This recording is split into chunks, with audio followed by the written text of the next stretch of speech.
Hey guys, welcome back to another video. Today I'm doing a voiceover because this video was just way too long and I had to speed it up. So here we are. So I was asked to do some last minute content creation for work, but I needed my makeup done and I did not take my kit with me, obviously, because I didn't know. So I tried to do the best I could with what I found, and that was not a lot, to be honest. So there was just a lot of mixing and fixing. So the first thing I did was I used the darkest shade from the contour kit to fill in my brows the best way I could, and then I used two foundations. I mixed two foundations to make somewhat of a concealer shade, and I'm just going back and forth between the shape, how I want my shape to be, and filling in where I thought just looked too sparse in my brows. I wanted it to be as neat as it could have been. And then I went in with that same concealer that I made on my lids to just lift the area, because I wouldn't really say a dark circle, because it's not so much under my eyes, but more like my eyelids are dark. I don't know why, but they're that way, so we just have to work with them. And yeah, I just set it as fast as I could because it's foundation, and to be honest, the foundation is not one that is that mattifying, so I had to set it as soon as possible.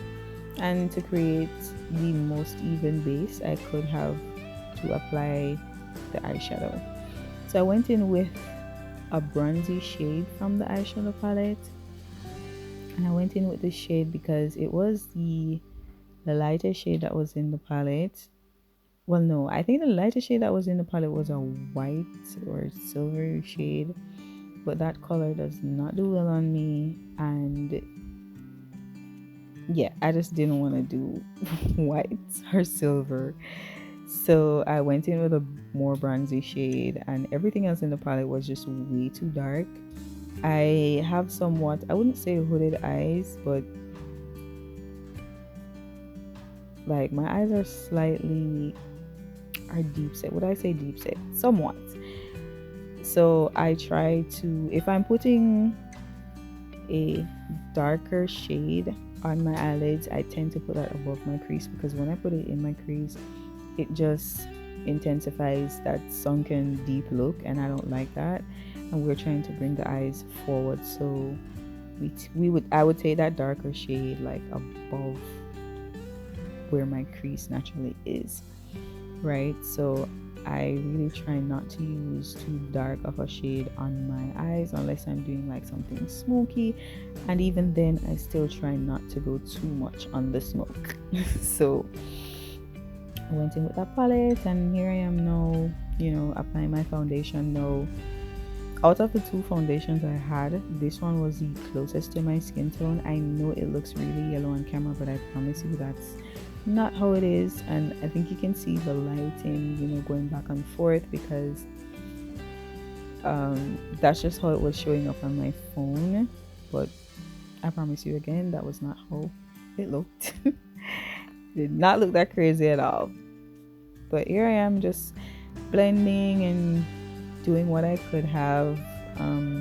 I used that same shade that I mixed for my under eyes, and then I'm going in and setting it as well, because as I said, it's foundation that I'm using, and the foundations are not as matte as I probably would have preferred them to be. But we have the powders, so we work with the powders, and that's from the same contour kit that I'm using to like set everything. And then I went in with a second darkest shade, because that's my perfect shade to contour with. So I'm trying to give my face some definition. And yeah, for my lips, I used the darkest shade to outline my lips, and then I went in with that same bronzed color to give it some color from the palette, and then I used Vaseline on my lips because I didn't have any lipstick at all. So as I said, I'm just working with what I had, and I did my best. Mm, that's a palette. Yeah, so I also use the black in the palette to do eyeliner, to just kind of give my eyes some, a little something, and not make my face look too blank, I guess. So yeah, after I did that, I just did some final judging.